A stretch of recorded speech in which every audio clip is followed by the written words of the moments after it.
Donc en effet, je vais vous présenter un projet qui est assez hétérodoxe et qui est une déclinaison concrète d'un mouvement vaste tel qu'il vous est présenté aujourd'hui, qui est assez profond, qui est celui de l'open science auquel je travaille, et notamment à la PHP, à l'hôpital Hôtel-Dieu, avec un pied aussi à l'université Paris-Descartes, sous la direction de Philippe Bravo ici présent. Alors, ce qu'on fait, c'est un échographe miniaturisé, plugué sur un smartphone.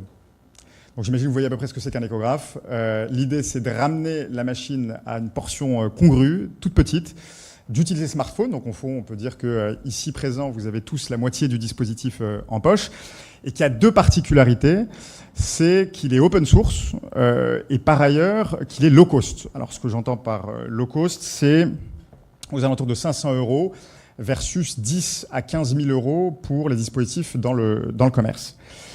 Alors, pour faire de l'innovation ouverte, il y a un maître mot qui est le communautaire. Donc, c'est un projet qui est organiquement communautaire. Alors, il se trouve que dans la culture, dans l'ADN, si j'ose dire, des premiers fondateurs du projet, ont contribué tous plus ou moins en tant que développeurs à des projets open source, ont été contributeurs aussi Wikipédia, donc c'était un peu notre humus naturel. Et on a choisi de profiter de l'ensemble des technologies aujourd'hui disponibles en open source, et vraiment la masse de technologies qui est aujourd'hui accessible facilement et absolument invraisemblable, assez impressionnante, et de rassembler cela avec l'énergie des communautés aujourd'hui qui souhaitent s'engager et souhaitent s'inclure dans, au fond, autant de questions qui les concernent, à savoir la santé. Donc le degré de séparation entre un individu quelconque et des enjeux potentiellement globaux est aujourd'hui extrêmement limité. Donc, pour ce qui est des Copen, au fond, on veut répondre à deux questions qui sont tout à fait élémentaires dans la prise en charge des patients. Alors, c'est valide, quels que soient les médecins, voire quelle que soit la médecine, c'est savoir est-ce que c'est grave, est-ce que c'est pas grave, et quels sont les organes atteints.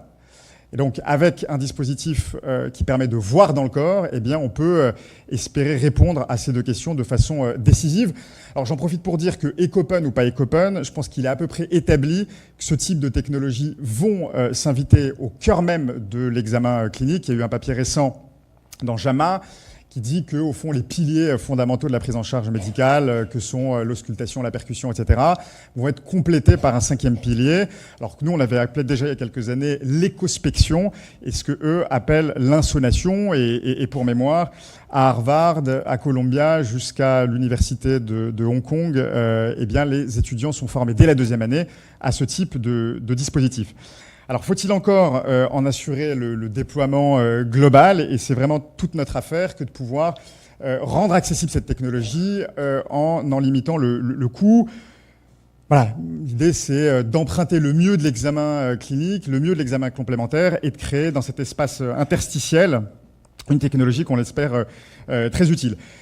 C'est une technologie qui va être adaptée à tout contexte médical, comme je le disais tout à l'heure. Alors, pays du Nord, mais aussi pays du Sud, dans les zones sous-médicalisées. Et puis ici, je rappelle quelques chiffres sur la mortalité maternelle, qui est extrêmement importante dans le monde. Et des études ont été menées dans ce sens-là. L'accès à des technologies de type ultrasonore permettent de réduire la mortalité, la morbimortalité de façon assez significative. Hop, hop, hop. Alors, nous, on s'est organisé il y a un peu plus de 2 ans et demi à l'hôpital Hôtel-Dieu et on travaille avec une communauté aujourd'hui qui est assez large. Et on a pu produire, le long d'un certain nombre d'itérations, toute une documentation et une technologie dont vous voyez un des éléments ici en bas à droite, avec ce qui était notre benchmark, une machine des années 90. C'est un échographe qui permettait de faire de l'orientation diagnostique, c'est-à-dire répondre aux deux questions clés que j'évoquais tout à l'heure, donc le niveau de gravité et les zones atteintes. Et puis à droite, vous avez un smartphone qui renvoie une image de qualité sensiblement équivalente et même légèrement meilleure. Donc ça, c'est un travail qui nous a pris un an et demi. Et on a pu, de façon très agile, organiser toute une série de workshops et rassembler 40 000 heures de compétences, alors c'est 40 000 heures de compétences documentées, c'est-à-dire dont on a une trace effective. Si globalement on regarde les choses de façon un peu plus large, je pense qu'on est à bien davantage que 40 000 et sans doute le double. Avec des niveaux d'expertise, et on pourra en discuter, assez variables.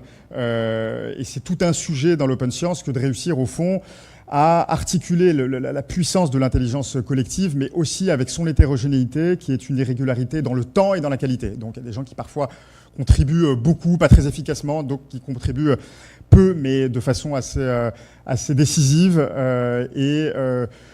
Voilà, donc l'objet de cette affaire, c'est de construire pour nous, qui coordonnons le projet, une sorte, alors je disais discours de la méthode, je ne sais pas, mais enfin, discours des méthodes possibles avec comme maître mot l'agilité. On a une croissance communautaire qui est assez rapide, comme vous le constatez. On est à peu près 500 dans le monde aujourd'hui qui contribuons sur les 5 continents. Alors cette carte n'est pas tout à fait la dernière, elle a 1 an. On a un cœur communautaire qui est quand même largement situé en Europe. Mais aujourd'hui, le dispositif est notamment utilisé à des fins pédagogiques dans différentes facultés, aux États-Unis, en France, ailleurs. Alors juste pour information, je crois que le major de l'agrégation de physique l'année dernière, enfin l'année encore avant, avait soutenu sa leçon d'oral sur Ecopen. Bon, voilà, c'est au moins un intérêt pédagogique. Alors, on a un projet qui est très inclusif. Et parfois, dans les projets open source auxquels j'ai aussi participé, il y a l'idée aussi que les milieux académiques sont des milieux poussiéreux qui sont peu compatibles, très brillants, très experts, mais peu compatibles avec un climat un peu plus agile et communautaire. On peut constater, en tout cas de notre expérience, qu'il n'en est rien, en tout cas pour notre part, et on a pu rassembler dans des mêmes espaces à la fois de la très haute expertise, notamment de l'École normale supérieure, qui a travaillé très brillamment à un dispositif, le capteur qui est le transducteur, et qui en a réduit très significativement le coût. Et puis aussi donc voilà, des communautés plus informelles de développeurs ou de gens qui n'ont pas titres et travaux pour s'inviter encore une fois sur un sujet scientifique et qui le font avec beaucoup d'ingéniosité et de créativité. Alors, on s'y est pris, donc, comme je disais, depuis 2 ans et demi. Vraiment les dates clés, il y a octobre 2016 où on a obtenu, mars 2016 où on a obtenu notre premier prototype, alors qui renvoyait juste quelques signaux, et qu'on a consolidé quelques mois plus tard avec une approche très modulaire, avec l'idée vraiment que le dispositif puisse être en évolution constante. Il est conçu organiquement comme tel, de façon à ce qu'on puisse déclipser un petit module et puis le remplacer par quelque chose dans le domaine de l'expertise du contributeur. Alors là, il n'est pas tout à fait miniaturisé, comme vous le pouvez constater, mais c'est déjà bien plus petit qu'une grosse machine échographique. Et on attend en décembre, sans que la fin du mois de décembre, pour avoir le dispositif complètement pris en main. Dans notre méthode, donc l'agilité, comme je disais, est tout à fait clé. Et là, vous voyez quelques mois, quelques semaines du début du projet, la façon dont on s'y est pris, donc des camarades qui avaient pris à gauche un bol de soupe chinoise, récupéré un petit stylo bille avec un petit montage à la glu, et puis on arrivait déjà à produire nos premiers échos. Et ça, c'est toujours très réjouissant de voir la faculté dans ce mouvement dit de maker à s'emparer de sujets qui sont parfois un peu complexes, les dériver, les prendre de façon un peu latérale et d'apporter des éléments parfois assez intéressants. Alors, si on s'hasardait à trouver quelques invariants de la méthode, alors vraiment, ça n'a pas du tout une vocation générique. On aura pour intention, lorsque le projet sera tout à fait mûr, d'extraire justement des éléments qui nous paraîtraient être des fondamentaux à diffuser quant au développement de technologies médicales open source. Mais voilà, on peut voir, et ça je pense que ceux qui pratiquent ce type de culture d'open science seront tout à fait d'accord que l'itération, l'agilité, le fait de tester, d'itérer en permanence, c'est quelque chose qui est tout à fait consubstantiel à la réussite de projet. Alors, quand je dis réussite, je m'entends. Notre affaire, c'est pas simplement d'être un Fab Lab et dire c'est cool, on l'a fait en do it yourself et puis on s'arrête là. Notre affaire, c'est un projet médical, donc de l'apporter à disposition des médecins et donc de le distribuer de façon industrielle. Donc notre mission de Fab Lab, on en est quitte depuis septembre 2017, c'est ce qu'on estime, c'est-à-dire que voilà, on avait un dispositif qui est montable partout dans le monde, complètement en open source, et tout un chacun peut s'en servir, soit à des fins, encore une fois, pédagogiques, des fins de recherche. Et je sais qu'au MIT, on a quelques individus qui sont très intéressés par justement ce type d'approche, puisque ça leur permet, notamment en acoustique, d'avoir un banc de test dont ils maîtrisent tous les fondamentaux technologiques, y compris à bas niveau et sans avoir de black box. Donc nous, on n'en reste pas là. L'idée, encore une fois, c'est de porter le projet à un stade de maturité ultérieur. Alors ici, on l'a systématisé de façon encore, à mon avis, tout à fait précoce. C'est voilà, des typologies de profils qui interviennent dans les projets, en tout cas le nôtre. Voilà, alors on a des gens qui sont très agiles, des gens qui sont appelés makers, des brainers, donc qui réfléchissent beaucoup. Et ça aussi, je peux témoigner de ce que il n'est pas tout à fait évident de gérer. Je disais tout à l'heure la diversité des contributions, leur hétérogénéité. Et parfois, il y a une divergence de créativité telle avec des gens qui proposent des choses tout à fait admissibles, intéressantes, pertinentes. Et il n'est pas tout à fait évident de trancher. Et donc, voilà, il faut composer une bonne alchimie entre différents profils. Ensuite, il y a les builders, c'est-à-dire ceux qui sont dans l'exécution pure, dans laquelle on peut ranger les coordinateurs du projet. Alors, ce qu'on appelle linker, c'est des gens qui ne sont pas forcément des développeurs chevronnés, des acousticiens ou des médecins, mais qui établissent des liens notamment entre la technologie et sa documentation, qui font savoir en termes de communication les besoins du projet, qui s'occupent du recrutement, etc. Donc ils créent du lien, donc il y a vraiment une intelligence émotionnelle pour les linkers et les jokers. Donc les gens à QI émotionnel très fort sont très utiles dans ce type de projet. Projet évidemment, là je vous en présente la face heureuse et qui n'est pas dépourvue de problématiques inhérentes à ce que nous sommes intimement, c'est-à-dire des êtres humains qui avons voilà, parfois nos tempéraments, pour dire les choses pudiquement. Donc là, vous avez le... Pardon, hop. Donc les spécifications, pour ceux que ça intéresse, pourraient parler plus physique du dispositif avec les images qu'on a obtenues qui sont en bas. Les sources du projet qui sont ouvertes à disposition de tous sur des outils collaboratifs. Aujourd'hui, il y en a plein. Il y en a certains qui font un peu autorité. Il y en a un qui s'appelle GitHub, un autre qui s'appelle Gitbook et qui permet de partager l'essentiel du projet et de s'ouvrir à la contribution de chacun. Donc, je souhaite m'intéresser à ce projet, je le suis, je vais sur une plateforme, je récupère les sources, et puis on vous guide en vous disant, voilà nos besoins, et puis si vous n'êtes pas tout à fait d'accord avec l'emploi qu'on en fait, eh bien prenez le projet, et ce qu'on appelle forquez-le, c'est-à-dire créer un sous-projet dans le projet ou un projet extérieur au projet, si vous pensez que votre approche technologique est meilleure qu'une autre, etc. Et c'est aussi une façon intéressante de gérer le dissensus dans une communauté, dans un projet, ce qui me paraît beaucoup plus difficile dans des milieux, on va dire, plus contraints, notamment en entreprise. Donc là, c'est une image d'il y a quelques mois de vésicule biliaire. Ici, je vais passer rapidement sur ça. Maintenant, sur l'objet de ce qui suit, c'est-à-dire l'industrialisation, on a consacré l'essentiel de l'année 2018 à rassembler les partenaires stratégiques pertinents qui vont nous permettre de passer d'un projet open source Fab Lab à quelque chose qui restera bien entendu identiquement, j'allais dire même identitairement open source, mais qui aura une vocation à s'industrialiser, donc une vocation commerciale dans un cadre dont je pourrais discuter avec vous, mais qui restera un cadre associatif. Pour ceux qui ont quelques références à cette nature en tête, on sera assez proche d'un modèle de type Mozilla. Mozilla est valide pour le soft, dans le hardware c'est plus difficile. Et donc on a un plan de déroulement sur les années qui viennent avec je vais revenir à ça, toute une série de partenaires qui se sont consolidés ces derniers mois, avec des partenaires industriels, c'est tautologique, notamment Altran, des partenaires académiques, donc 4 de niveau tout à fait international, de réputation internationale, sachant qu'un des moyens pour nous, un des vecteurs vraiment puissants de notre développement, ça sera l'intelligence artificielle, pour plusieurs raisons. D'abord parce que le cœur de notre état d'esprit, c'est de softwareiser le hardware, c'est-à-dire porter tout ce qu'on peut de hardware dans l'intelligence logicielle. D'une part, parce que la puissance de calcul des téléphones est énorme et qui a la vocation, bien entendu, à croître. Par ailleurs, parce que les communautés contribuent très largement et plus simplement, pour des raisons évidentes, dans le domaine du software. Et donc là, la cheville avec l'IA est absolument décisive, ce d'autant que la PHP a un nombre de données absolument gigantesque qui servira très utilement le projet lorsqu'il s'agira donc de travailler à, d'une part, l'amélioration de la qualité de l'image. Alors juste pour vous dire, ce qui émerge aujourd'hui dans notre communauté, c'est de pouvoir avoir une acquisition d'images échographiques et de produire une image scanner. C'est-à-dire que rien ne nous empêcherait de le faire pourvu qu'on ait les données. Donc ça, c'est des choses tout à fait accessibles.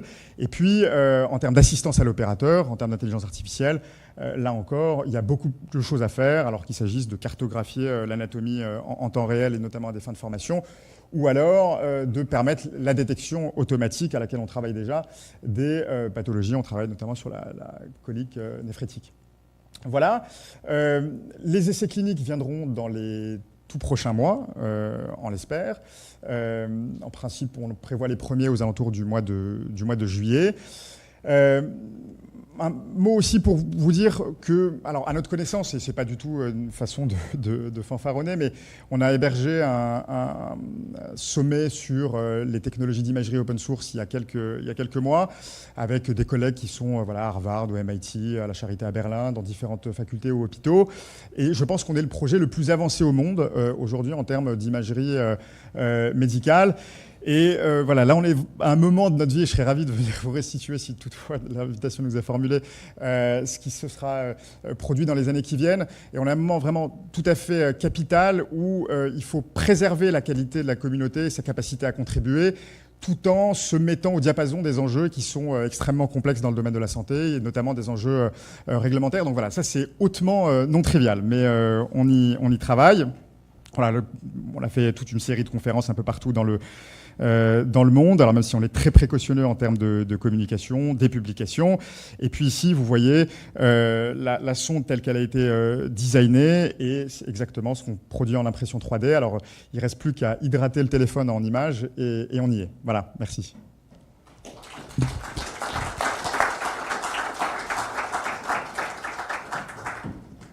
Voilà une présentation bien menée. Alors, question Olivier Perronneau. Donc, Alors, est-ce que vous êtes prêt du côté légal? Vous savez qu'il y a eu une mauvaise expérience avec une compagnie qui avait travaillé avec des iPhones sur je crois que c'était l'analyse sanguin, un petit machin.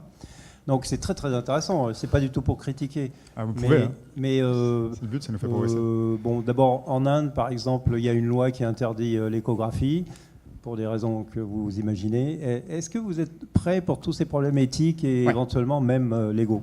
Bien sûr.